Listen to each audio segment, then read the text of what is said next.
Well, welcome to Age Friendly here on Shaw Spotlight, a program that talks about everything to do with seniors or older adults and that are related, of course, to seniors. And I'm Rebecca Johnson, your host of the program.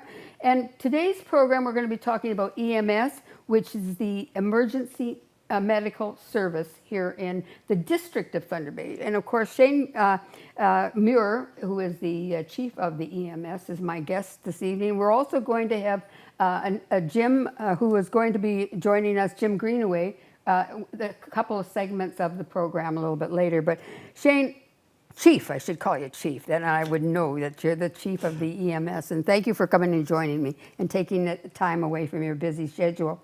One of the things that people really talk about is what really is a paramedic? What do you do? What is it about? Well, thank you, Rebecca, and it's a pleasure to be here today. Thank you. So for paramedics, I mean, they're really special people. They're people that we often look up to. They're coming when we really need them the most. And it takes a really special person to get through all that training, all that school, get through the hiring process, and actually do the job. Mm-hmm. It takes a really resilient person. It takes somebody with the physical strength to actually lift somebody, to extricate them from vehicles. It takes somebody who's got critical thinking. You have to make life and death decisions in the back of a moving ambulance, and you have to be right every time because somebody's life could be in the balance of that decision. You also have to have that compassion, that empathy that is so important for a paramedic. You're dealing with people when they're at their worst, and having that empathy to put yourself in somebody's shoes and really see it from their perspective is vital to providing that really quality patient care. And so, as you say, very important in our community. Are there any challenges with paramedic and the service that they provide? Right now we're experiencing a number of challenges, and it really has to do with a little bit of a global healthcare crisis. Mm-hmm. We're coming off the pandemic, and all of our resources have been used up. All of our human resources have been working themselves to the bone. They've really put their all into the pandemic, and what we're coming back with is a lot of burnt out people. They've put all their effort forward, and now it's time for us to kind of come back and help support them with this return post-pandemic. So a significant number of challenges, starting with staffing.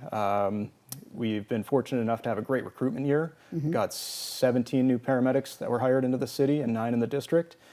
So that was a record for Superior North EMS. We actually had a really good hiring. Can't say the same for the rest of our allied services in the province. Still struggling in the hospital system, and that obviously trickles down to us because it causes challenges with offload delays.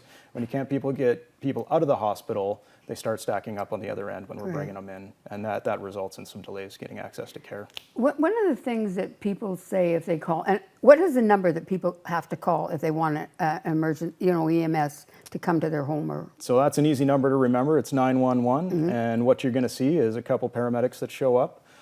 Usually it'll be a pair in an ambulance, a transporting unit, but you might see one arrive first in something we call a paramedic response unit, which is a single vehicle response.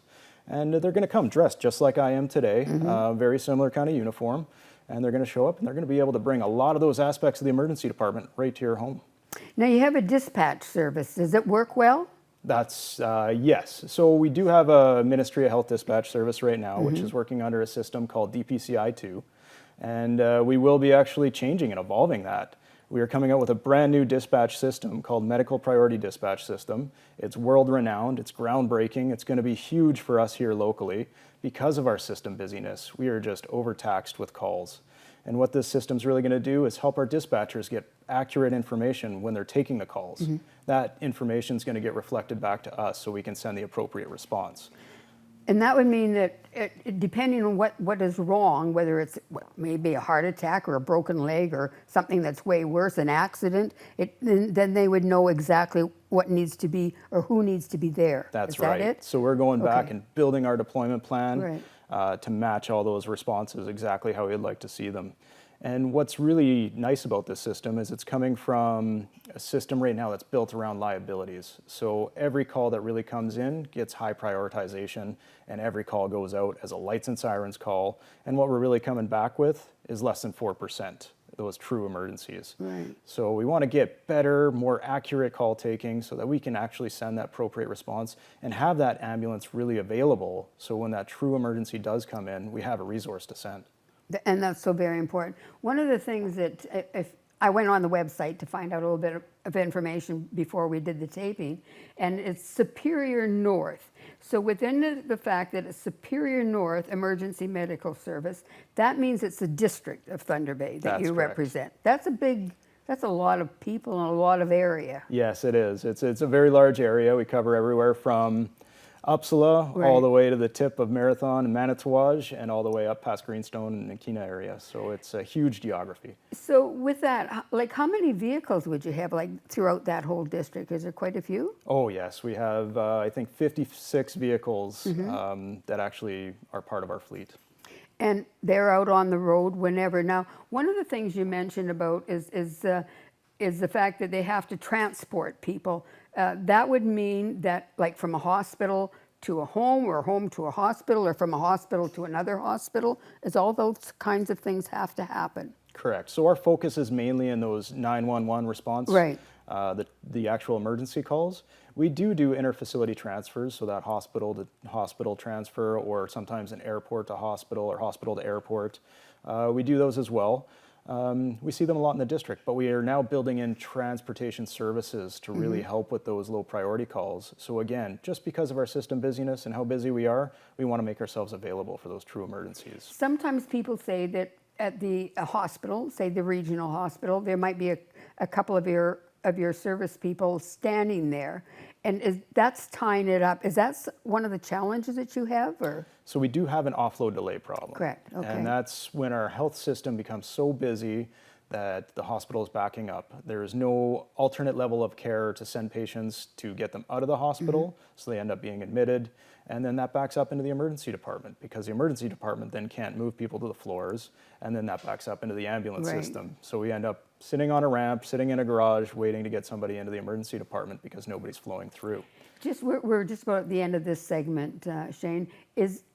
Would you recommend somebody going in to be a paramedic, to training, to be one? I would say it's absolutely a great career to follow. Okay. We have some amazing opportunities right now with grants.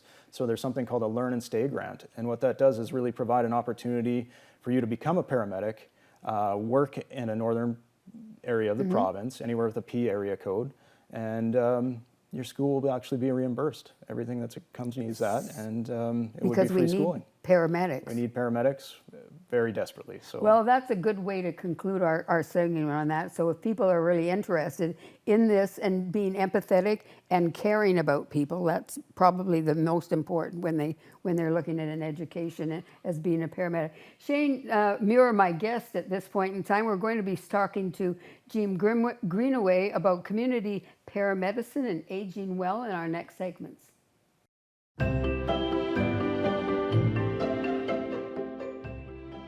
Well, welcome back to Age Friendly. We're talking about EMS, the Emergency Medical Service here in Thunder Bay. And Jim Greenaway is my guest this segment, and he's the Commander of Community Safety and Planning. That's a long title, Jim, but it does what you're doing and dealing with the community. But you have a program called Community Paramedicine. So what is that exactly?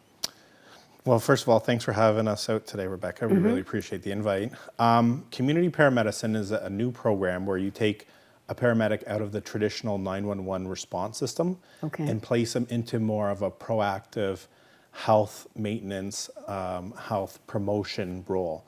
Our paramedics are visiting people who might be high risk for EMS use, needing care in the ED or hospital admission. And we're going into their homes and discussing with them, doing physical assessments, very proactive activities to try to keep them healthier in their homes longer.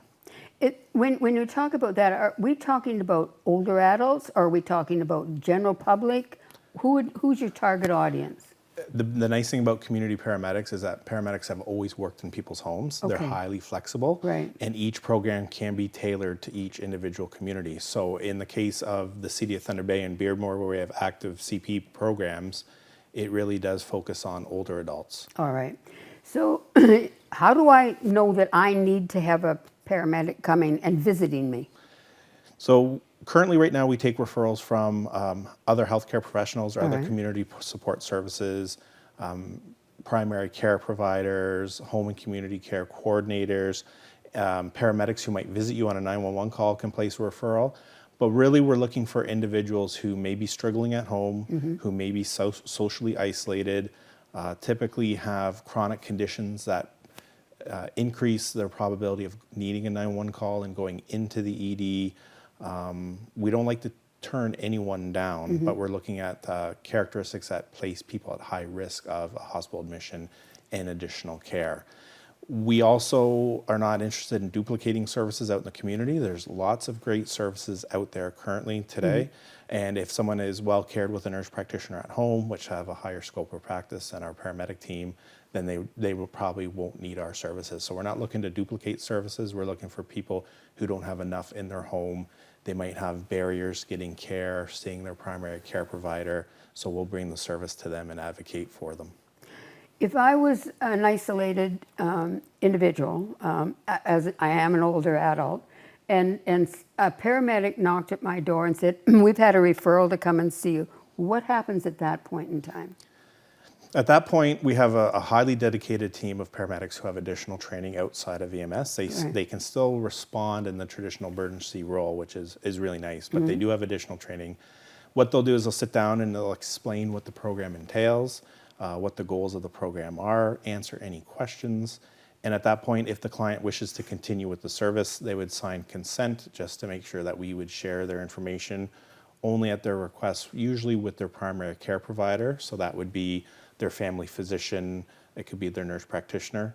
And then once they have signed consent, the paramedics will typically do a physical assessment. Things that we're very interested in with people with chronic conditions might be their blood sugar.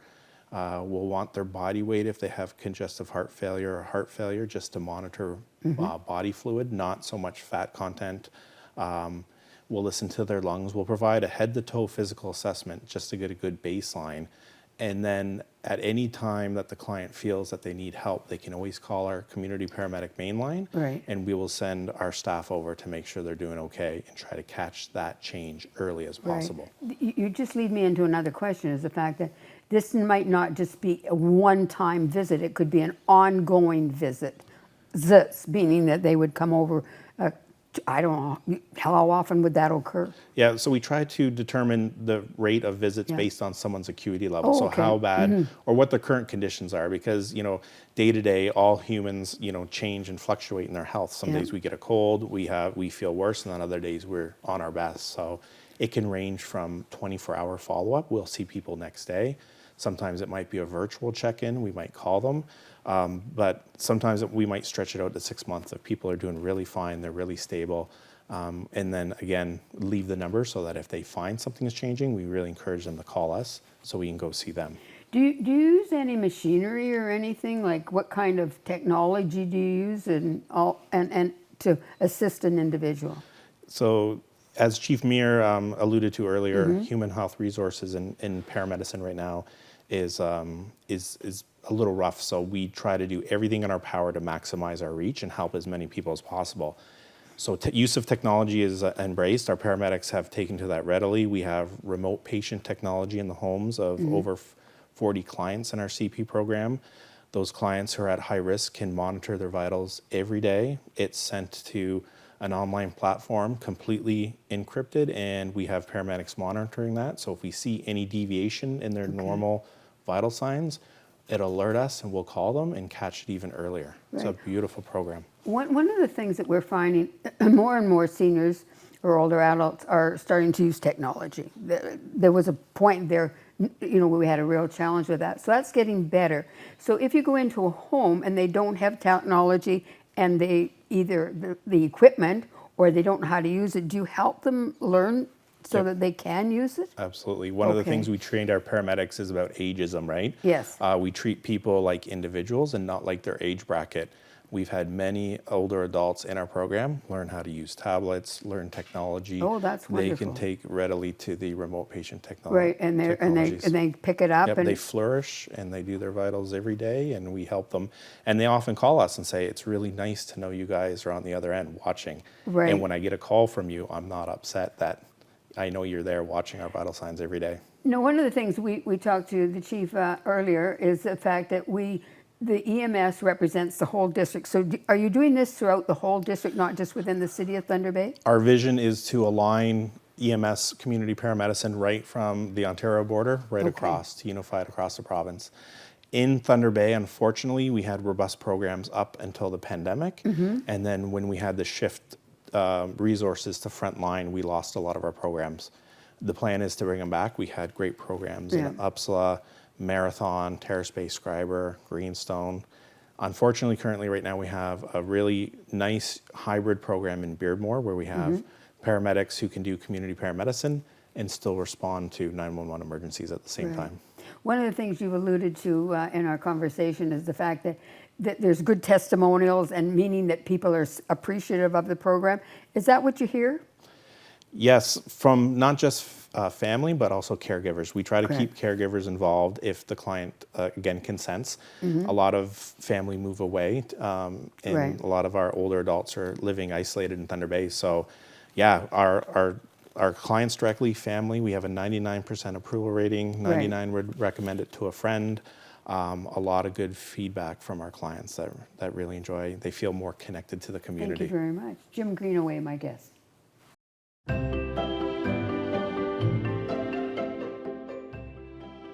Well, here we are back on Age Friendly. We're talking to Jim Greenaway, and we're talking about the fact that we should age well.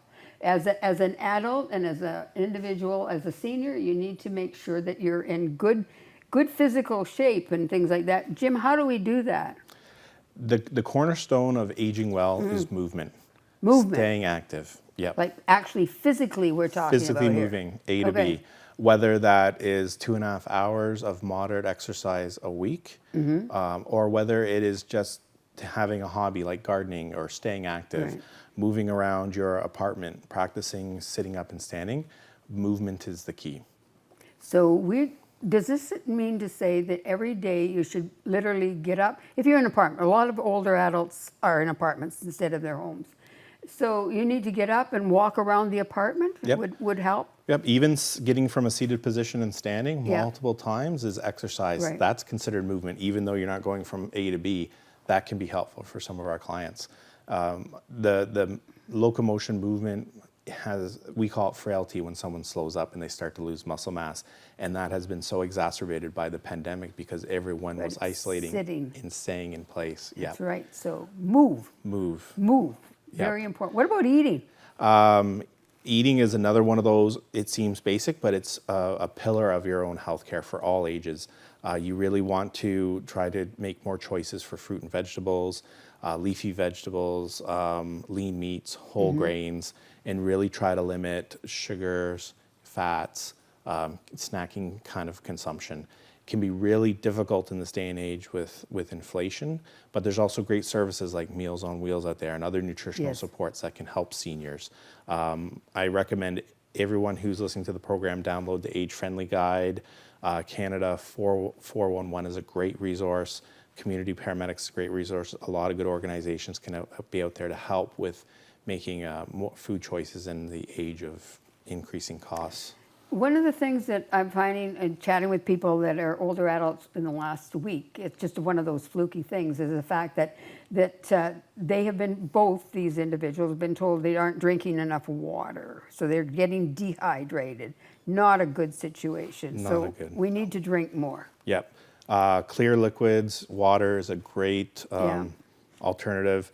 Limit caffeine because that also can dehydrate people, but we recommend people with chronic conditions at least drink 1,500 to 2 liters of water a day, or half a liter to 2 liters of water a day. So, and that's not hard to do. You just need to do it. Yep. And it's easy to forget. Right.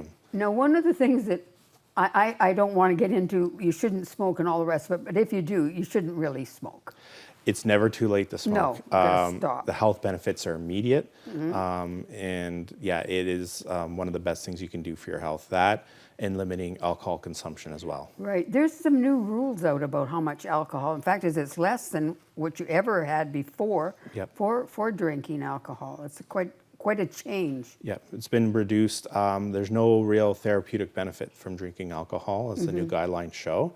And again, limiting your consumption to as few drinks a week or eliminating completely is one of the best things you can do for your sleep, exercise, mood. It all ties together, all these basic building blocks of healthy living that as any age group, but especially for older seniors. Picking up on your comment about sleep, you just said, is that older adults really still need to get a fair amount of sleep on a regular basis. You don't sleep all day and then stay awake all night. Exactly. Every human is different. Every individual is different, but it's recommended that older adults get between 7 and 9 hours of sleep. So it's not like quite a bit, actually. It's not like 4 hours sleep because you're older. You still need that good restorative sleep. So limit napping later in the day. If you wake up exhausted, again, talk to your primary care practitioner. You should be seeing them more regularly, every 6 months to a year, and talk to them about your sleeping and how it's been affected. And you might be there might be an indication for a sleep study, which can also help. One of the things sometimes older adults they get bored or whatever, and they're sitting in front of the television set. I cannot understand how that happens, but it does. That's not a good habit to get into. Unless it's this program. Absolutely. Staying active, being connected, especially for your cognitive health. It's really good to take on activities that challenge you. Reading, writing notes, writing a story, journaling, learning new skills, quilting, gardening. Those are the things that have been shown over and time again to help with your cognitive health as you get older. And one of the things too, we talk about connectedness, is the fact that if you're in a by yourself, and many older adults are by themselves, is you really need to get out and talk to people once in a while. Absolutely. As we get older, there's natural changes in our body. Our hearing's affected, our vision's affected, which makes sometimes communication more difficult. So that's why we recommend, regular annual eye checkups, hearing checkups. But loneliness has been shown to be so detrimental to everyone's health. It's being considered as being listed as a chronic condition, loneliness. That's how important it is. So, if you're in a congregate setting, you live in an apartment building, get connected, call up old friends. If you have to do it online virtually, there's great programs, March of Dimes, 55 Plus. I apologize if I forget any other services, but they can actually match you with volunteers with people with similar interests to either do virtual connectedness or come to your home and visit you. And there is a program, I'll use this as an example, hospice. If you wanted to have a friendly visitor, that once a week, you can organize that for yourself. And they either come to your home or they will phone you or whatever. So you need to have that opportunity to talk to other people. Absolutely. Social connectedness is We don't do that enough, I don't think. As we get older, we tend to kind of retire into ourselves, and that's not a good habit. Yeah.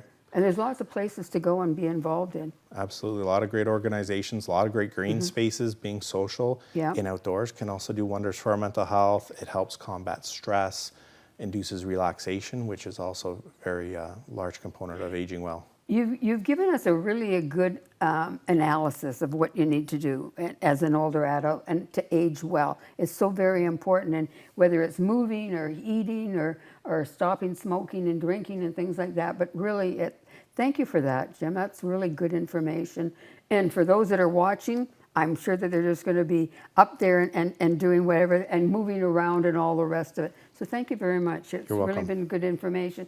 Thanks to Chief Muir, who was with us earlier, and of course Jim Greenaway as well. And we're going to, because it's important that you exercise, you take a moment as we close the program today, and we're going to turn it over to Linda DePiro for the 1 moment senior exercise, and make sure that you get up and do the exercises with Linda. She really enjoys doing them.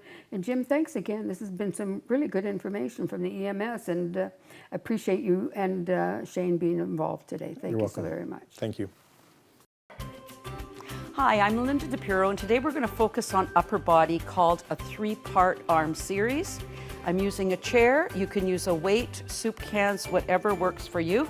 And I want your head in line with your spine, but every so often I might be looking that way, so if you can just keep your head in line with the spine, that would be great. So come to the chair. The hands are over the shoulders.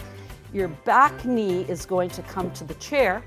Take a hold of a weight, your soup cans, or just make a fist. And this is a one-armed row, targeting the rear deltoid, that's the backside of the shoulder, the trap muscles, and the rhomboids. From here, go into a 90-degree angle and bring that arm back, working your tricep. You want your eyes looking down, but I'm just going to look up at you just to know that you're still with me. And then keep the arm lifted, little tiny pulses upward, and then bring that arm down. So working back of the arm, little tiny pulses, right? And then bringing it down. From there, let the weight and pull your arm bone down as well as gravity, creating these really nice therapeutic circles at the shoulder joint, and then reverse.